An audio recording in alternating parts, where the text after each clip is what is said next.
Assalamualaikum warahmatullahi wabarakatuh. Salam sejahtera untuk kita semua. Kembali di channel YouTube saya. Hari ini saya akan membahas materi pertemuan kelima di mata kuliah Machine Learning. Untuk materi pertemuan kelima di sini, saya akan membahas tentang evaluasi dan validasi. Kalau di materi sebelumnya sudah saya bahas tentang metode pembelajaran yang ada di machine learning. Secara garis besar dibagi menjadi dua, kita bisa menggunakan supervised learning dan yang kedua kita bisa menggunakan unsupervised learning. Ini kurang lebih untuk metode pembelajaran yang ada di machine learning itu sendiri. Selanjutnya setelah kita olah datanya baik menggunakan supervised learning atau bisa menggunakan unsupervised learning atau semi supervised learning, baru selanjutnya data yang sudah kita olah nanti perlu dievaluasi dan divalidasi datanya. Perlu diukur, perlu diuji nilai akurasi dan yang lain-lainnya. Untuk materi pembahasan pertemuan kelima di sini ada beberapa pembahasan yang nantinya akan saya bahas, mulai dari proses yang ada di machine learning. Selanjutnya ada evaluasi, konsep dari evaluasi dan contoh dari evaluasi ini yang nantinya akan saya bahas. Selanjutnya hasil yang nantinya bisa diperoleh bisa muncul yang namanya root mean square error atau RMSE. Nah, kalau berbicara tentang RMSE, semakin sedikit RMSE-nya atau nilai dari RMSE-nya, semakin baik data yang kita miliki. Begitu pula sebaliknya, semakin tinggi nilai RMSE-nya, semakin buruk data yang kita miliki. Selanjutnya kita bahas tentang confusion metric. Confusion metric di sini kebalikan dari RMSE. Semakin tinggi nilainya, nilai RMSE-nya, nilai confusion metric-nya atau nilai akurasinya, data yang kita miliki tentunya semakin bagus. Berikutnya ada yang namanya kurva AUC. Ini sama seperti confusion metric. Semakin tinggi nilainya, semakin bagus nilai dari data tersebut. Ini arahnya nanti ke klasifikasi untuk yang kurva AUC dan kurva AUC ini nanti arahnya ke klasifikasi. Selanjutnya saya bahas tentang validasi. Selanjutnya ada cross validation, data-data yang kita miliki nanti perlu dibagi menjadi dua, ada yang namanya data training, selanjutnya ada yang namanya data testing. Oke, saya bahas terlebih dahulu tentang proses pengolahan data. Proses pengolahan data yang ada di pengolahan data, baik contohnya kita menggunakan machine learning, atau contohnya kita menggunakan data mining, ataupun yang lainnya, kurang lebih seperti yang ada di depan ini. Yang pertama, yang kita butuhkan adalah himpunan data. Himpunan data di sini bisa disebut dengan dataset. Pahami dan persiapkan datanya. Baru selanjutnya setelah kita pahami dan persiapkan datanya, nanti tinggal kita lakukan yang namanya data pre-processing. Data pre-processing di sini mulai dari nanti data cleaning, data integration, data reduction, data transformation. Jadi data-datanya perlu kita telaah lagi, perlu kita bersihkan sesuai dengan ketentuan yang ada di pengolahan data ini. Sesuai dengan metode atau algoritma yang akan kita gunakan. Selanjutnya setelah datanya sudah jadi dataset sesuai dengan pengolahan datanya, baru selanjutnya kita masuk ke pilih metode. Pilih metode sesuai dengan karakter data. Apakah nanti untuk modelingnya kita bahas tentang estimasi, atau contohnya prediksi, klasifikasi, clustering, atau asosiasi. Berarti arahnya kalau ke metode pembelajaran, arahnya ke supervised learning, atau unsupervised learning, atau semi supervised learning. Selanjutnya setelah kita pilih metode sesuai dengan karakter data, nanti akan muncul yang namanya pengetahuan. Pahami model pengetahuan yang sesuai. Modelnya bisa bentuknya contohnya formula, atau contohnya tree, atau cluster, atau rule, atau contohnya korelasi. Baru selanjutnya yang terakhir ada yang namanya evaluation. Evaluation di sini berarti kita melakukan analisis model dan kinerja model. Kinerja contohnya akurasi, tingkat error, dan jumlah klasternya. Selanjutnya modelnya berarti contohnya atribut atau faktor, korelasi, dan bobot. Ini kurang lebih proses pengolahan data yang ada di bidang keilmuan machine learning atau yang ada di bidang keilmuan data mining. Oke, yang pertama tentang input dataset. Input atau yang biasa disebut dengan dataset. Jenis dataset di sini ada dua. Yang pertama ada private dataset dan public dataset. Yang disebut dengan private dataset merupakan dataset yang diambil dari organisasi yang kita jadikan sebagai objek penelitian.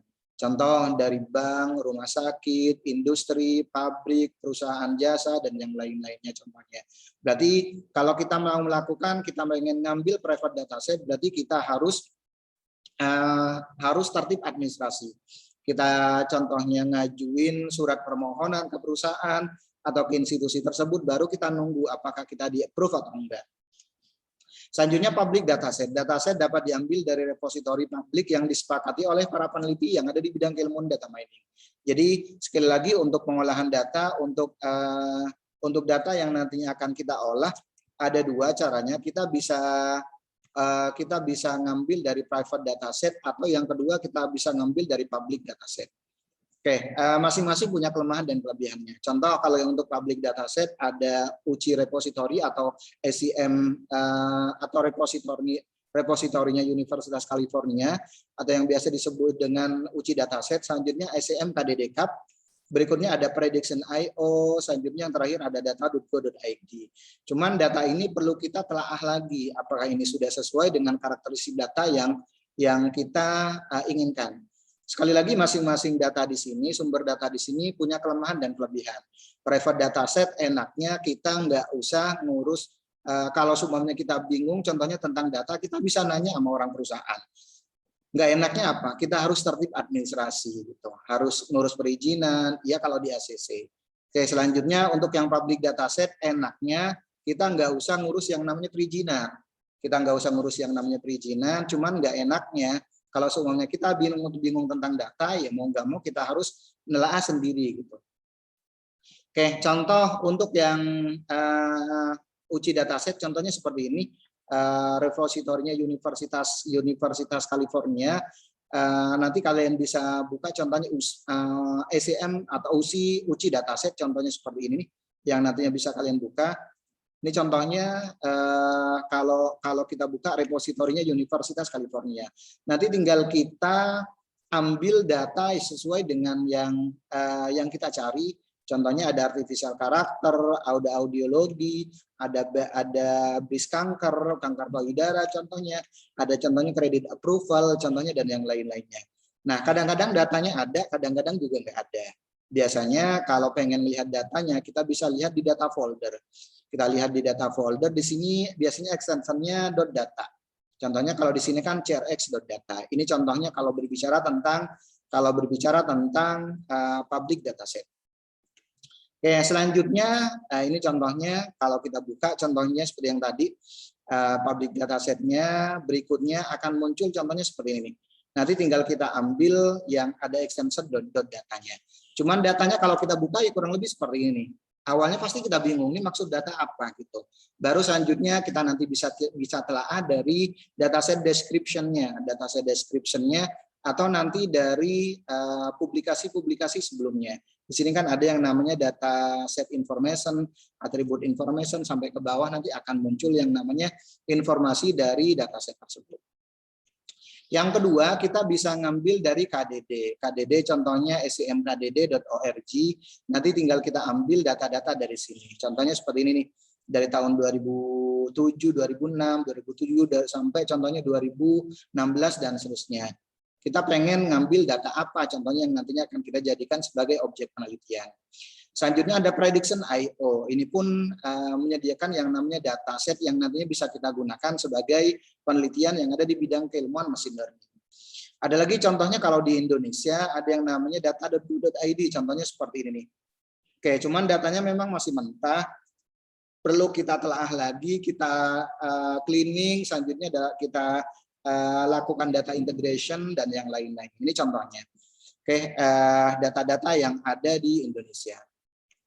Selanjutnya nanti tinggal kita gunakan metode atau algoritma, apakah yang arahnya ke supervised learning atau unsupervised learning, atau contohnya ke semi supervised learning. Contoh untuk yang supervised learning ada estimasi atau yang biasa disebut dengan regresi, contohnya linear regresi, neural network, super vector machine. Ini contoh algoritmanya atau metodenya.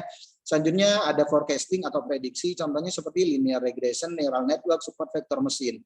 Berikutnya ada klasifikasi, contohnya seperti net bias, KNN, chain probability 5, dan yang lain-lainnya. Ada random forest, selanjutnya ada clustering. Clustering di sini contohnya K-mean, selanjutnya ada Fuzzy-C-mean, dan yang lain-lainnya. Terakhir semi supervised learning, yaitu asosiasi, contohnya seperti a priori.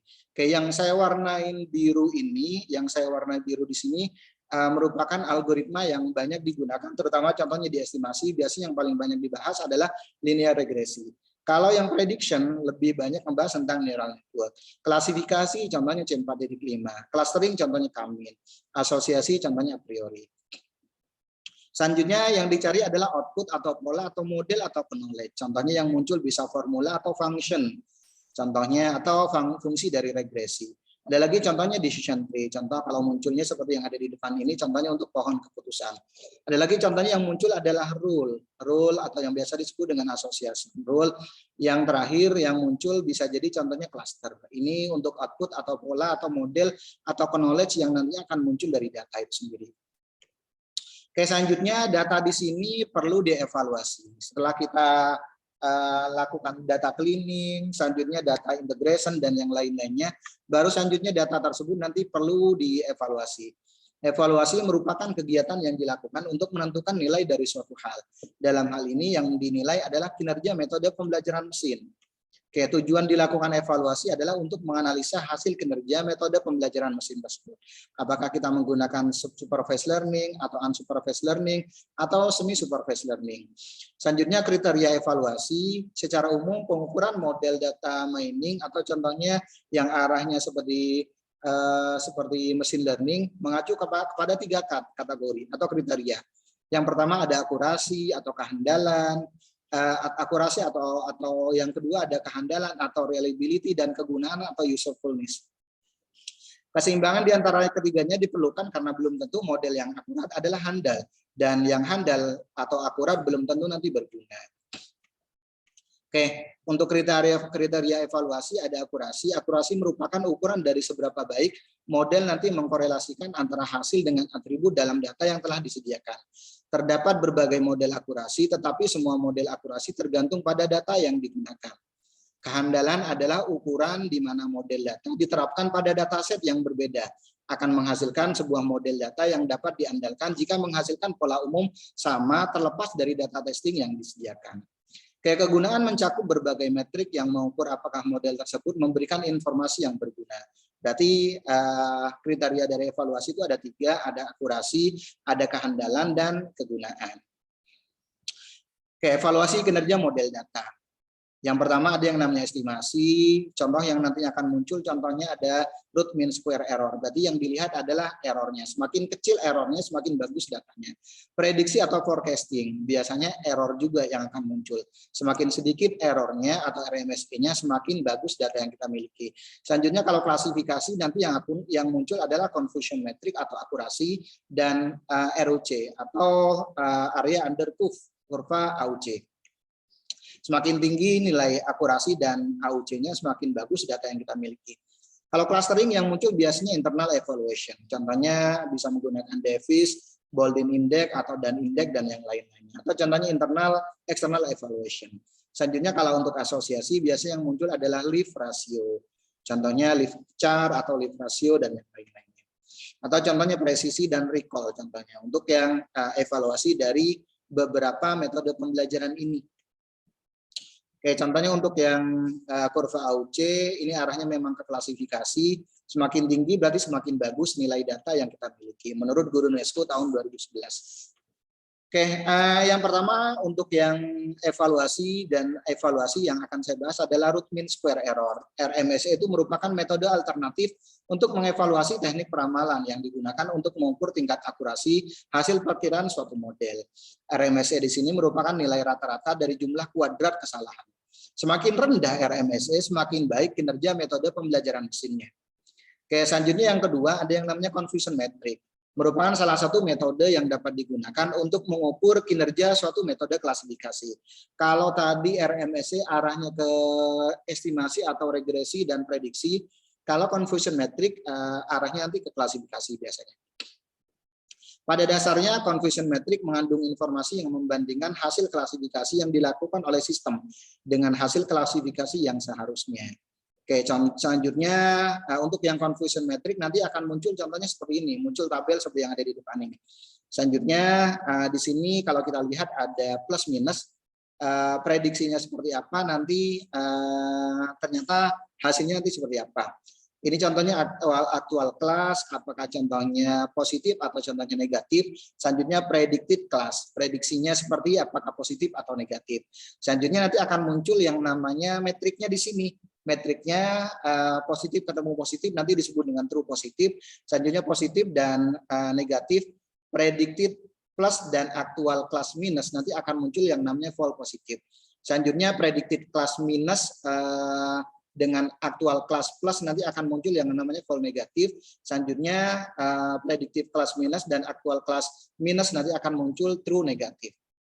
Oke, contoh seperti yang ada di depan ini. Untuk menghitung akurasi nilainya seperti yang ada di depan ini. TP ditambah TN, dibagi TP ditambah TN, ditambah FP, ditambah FN. FN atau TP di sini true positif ya. Selanjutnya FP di sini false positif, FN false negatif, TN true negatif. Rasio kesalahan sama dengan 1 dikurangi akurasinya nanti. Oke, nanti saya contohin. Oke, ini contohnya true positive rate sama dengan TP dikurangi true positif dikurangi true positif ditambah false negatif. Selanjutnya true negative rate sama dengan true negatif dikurangi true negatif ditambah false positif. Oke, metode ini menggunakan table metric. Untuk yang confusion metric, untuk melakukan evaluasi terhadap model klasifikasi berdasarkan perhitungan objek testing mana yang diprediksi benar dan tidak benar. Jika dataset hanya terdiri dari 2 kelas, kelas yang satu dianggap sebagai positif dan yang lainnya dianggap negatif. Perhitungan ini ditabulasikan ke dalam tabel yang disebut dengan confusion metric. Ini menurut Guru Nestro. Oke.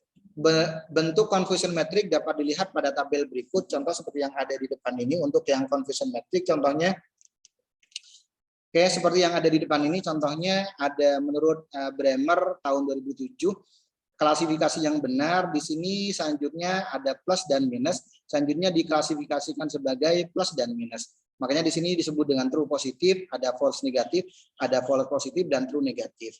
Oke. True positif adalah jumlah record positif yang diklasifikasikan sebagai positif. Sedangkan false positif adalah record negatif yang diklasifikasikan sebagai positif.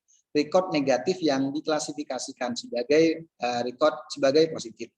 Ada lagi contohnya false negatif, jumlah record positif yang diklasifikasikan sebagai negatif.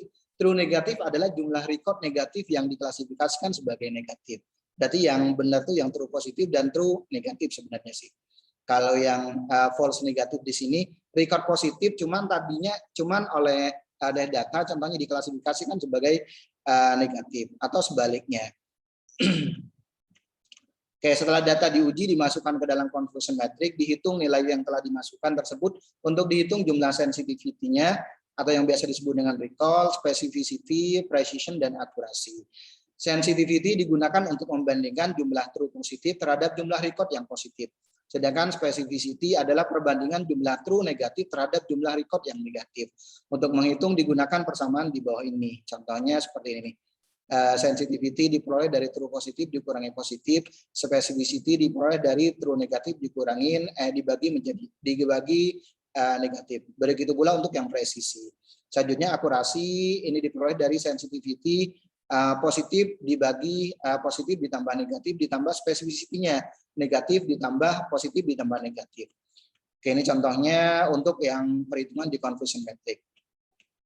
Oke, contoh setelah kita olah data kita dapat nilai akurasi seperti ini 91,90%. Selanjutnya di sini nilai datanya contohnya ada true, ada bad dan good contohnya. Ini contohnya yang true positif. True positif, selanjutnya ini true negatif. Ini true negatif, ini apa namanya? Yang ini contohnya bisa disebut dengan prediction-nya contohnya good, ternyata contohnya bad. Selanjutnya yang ini contohnya diprediksi contohnya true good, ternyata contohnya sesuai dengan yang ditentukan. Pada tabel diketahui contohnya data semuanya 152 tambah 12 tambah 27 tambah 290 481 ini ditambah hasil dari 150 tambah 12 tambah 27 tambah 290. 481 data, 152 diklasifikasikan bad. Yang ini nih, 152 ya diklasifikasikan bad sesuai dengan prediksi yang dilakukan dengan metode C45. Berarti true positif. Selanjutnya kemudian 12 di sini data diprediksi bad tetapi ternyata good contohnya.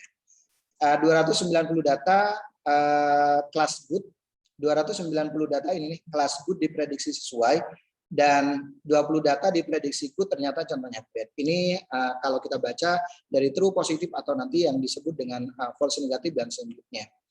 Begitu pula contohnya data ini, kita bisa mengkalkulasi atau bisa menyimpulkan seperti yang ada di depan ini. Contohnya.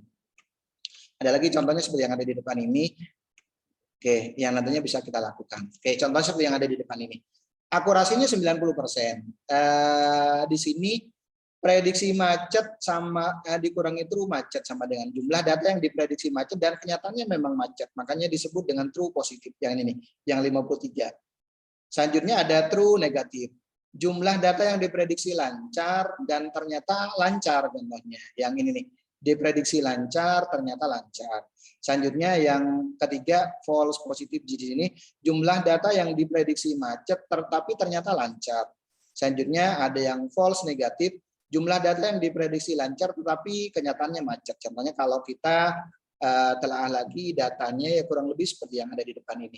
Jadi yang 53 di sini disebut dengan true positif, selanjutnya yang 4 di sini disebut dengan false positif. Selanjutnya yang 37 di sini disebut dengan true negatif, yang 6 di sini disebut dengan false negatif. Makanya kalau kita hitung akurasinya diperoleh dari true positif ditambah true negatif dibagi true positif ditambah true negatif ditambah false positif ditambah false negatif, hasilnya pasti sama, yaitu 90% sesuai dengan perhitungan yang ada di aplikasinya. Ini contohnya, kalau contohnya kita telah lagi, ini yang disebut dengan akurasi. Oke, selanjutnya ada yang namanya kurva AUC. Titik 01 adalah klasifikasi sempurna yang mengklasifikasikan semua kasus positif dan kasus negatif dengan benar. Karena tingkat positif salah atau yang disebut dengan false positif adalah 0. Tidak ada. Dan tingkat positif benar, true positif adalah 1. Titik 00 merupakan sebuah klasifikasi yang memprediksi setiap kasus menjadi negatif. Sedangkan titik 11 sesuai dengan sebuah klasifikasi yang memprediksi setiap kasus menjadi positif. Titik 10 adalah klasifikasi yang tidak benar untuk semua klasifikasi. Oke, dalam banyak kasus klasifikasi memiliki parameter yang dapat disesuaikan untuk meningkatkan true positif atau menurunkan false positifnya. Setiap pengaturan parameter menyediakan pasangan false positif dan true positif, dan serangkaian pasangan tersebut dapat digunakan untuk memetakan kurva AUC. Klasifikasi non parametrik diwakili oleh titik AUC tunggal sesuai dengan pasangannya. Performance akurasi AUC menurut guru UNESCO dapat diklasifikasikan menjadi 5, contohnya seperti yang ada di depan ini. Semakin tinggi, semakin bagus. Contoh kurva AUC seperti ini, kalau dilihat datanya 0,958 kan ya, 0,958 ini sebenarnya nanti bisa kita lihat dari akurasinya berapa. Kurva AUC pada gambar mengekspresikan confusion metric, yang biasa disebut dengan confusion metric. Yang ini berarti, yang menggambarkan ini. Garis horizontal adalah false positif. Dan garis vertikal yang ke atas disebut dengan true, garis horizontal ada false positif dan garis vertikal disebut dengan true positif. Selanjutnya evaluasi clustering, ada evaluasi internal ketika hasil pengelompokan dievaluasi berdasarkan data yang dikelompokkan itu sendiri. Selanjutnya metode ini biasanya menetapkan skor terbaik untuk algoritma yang menghasilkan cluster dengan kesamaan tinggi dalam sebuah cluster dan kesamaan rendah antara cluster. Evaluasi internal dapat menggunakan devis contohnya Boolean index atau Dan index contohnya. Oke, selanjutnya ada evaluasi eksternal. Hasil pengelompokan dievaluasi berdasarkan data yang tidak digunakan untuk pengelompokan. Seperti contohnya label kelas yang dikenal dan tolak ukur eksternal. Tolak ukur tersebut terdiri dari seperangkat item diklasifikasikan dan set ini sering dibuat oleh ahli atau manusia. Oke, berikutnya saya bahas tentang validasi. Validasi dalam pembelajaran mesin adalah validasi data untuk memastikan bahwa program beroperasi pada data yang benar. Oke, pembagian dataset ada 2, ada data training, data testing. 3 subset, data training, data validation, dan data testing. Data training untuk membentukkan model dan data testing digunakan untuk pengujian model. Data validation untuk memvalidasi model kita valid atau tidak contohnya, yang biasa disebut dengan cross validation. Metode cross validation digunakan untuk menghindari overlapping pada data testing. Tahapan cross validation bagi data menjadi K-subset yang berukuran sama. Gunakan setiap subset untuk data testing dan sisanya untuk contohnya data training. Disebut dengan key-fold cross validation. Seringkali subset dibuat bertingkat sebelum cross validation dilakukan karena stratifikasi akan mengurangi variansi dari estimasi. Oke, metode evaluasi standar yang biasa disebut dengan 10-fold course validation. Mengapa? Hasil dari berbagai percobaan ekstensif dan pembuktian teoritis menunjukkan bahwa 10 data atau yang biasa disebut dengan kalau kita menggunakan di cross validation adalah pilihan terbaik untuk mendapatkan hasil validasi yang akurat. Oke, jadi kita ulangi pengujian sebanyak 10 kali dan hasil pengukurannya adalah nilai rata-rata dari 10 pengujian tersebut. Oke, contoh seperti yang ada di depan ini, datasetnya nanti kita uji sebanyak 10 kali dari banyaknya data yang ada. Oke, contoh saya coba melakukan contohnya evaluasi dan validasi yang ada di saya menggunakan contohnya software Rapid Manner contohnya. Contoh saya ambil data read Excel. Selanjutnya saya ambil data import configuration wizard.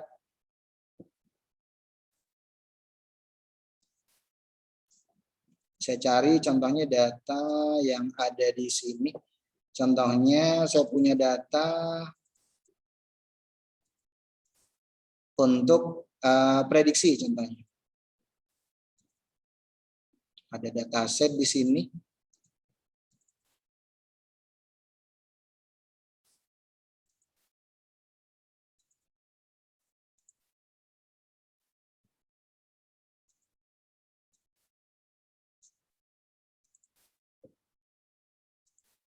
Sebentar.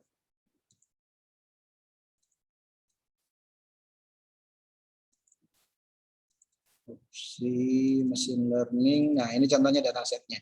Kebetulan saya punya dataset contohnya data kelulusan mahasiswa. Saya akan lakukan klasifikasi contohnya. Saya akan melakukan klasifikasi.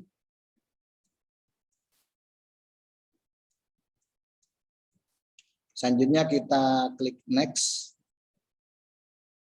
Selanjutnya next. Next. Reload lagi datanya. Selanjutnya karena di sini kita menggunakan yang supervised learning berarti kan ada labelnya atau kelasnya.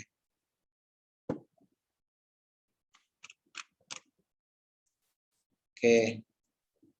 Contoh ini sudah datanya.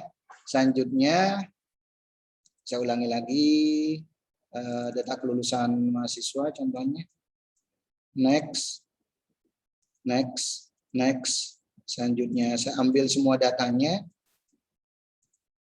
Kita pilih label, klik finish. Selanjutnya contoh saya langsung lakukan evaluasi dari edit, new building block, pilih nominal X validation. Oke, ini masih error. Kenapa? Karena saya belum masukkan ke validasi. Oke, kita sambungkan seperti ini. Selanjutnya tinggal kita running. Contoh datanya nggak mau saya simpan. Saya cuma pengen ngelihat nilai akurasinya. Oke, nilai akurasi kalau saya menggunakan software Rapid Manner, ini contohnya yang disebut dengan tree-nya atau pohon keputusan yang terbentuk karena saya menggunakan algoritma pohon keputusan. Selanjutnya ini yang biasa disebut dengan confusion metric atau yang biasa disebut dengan akurasi. Akurasinya 91%. Berarti di sini ada yang tadi saya bilang true positif, selanjutnya true negatif, ada false positif, ada false negatif. Ini yang disebut yang tadi saya sebut.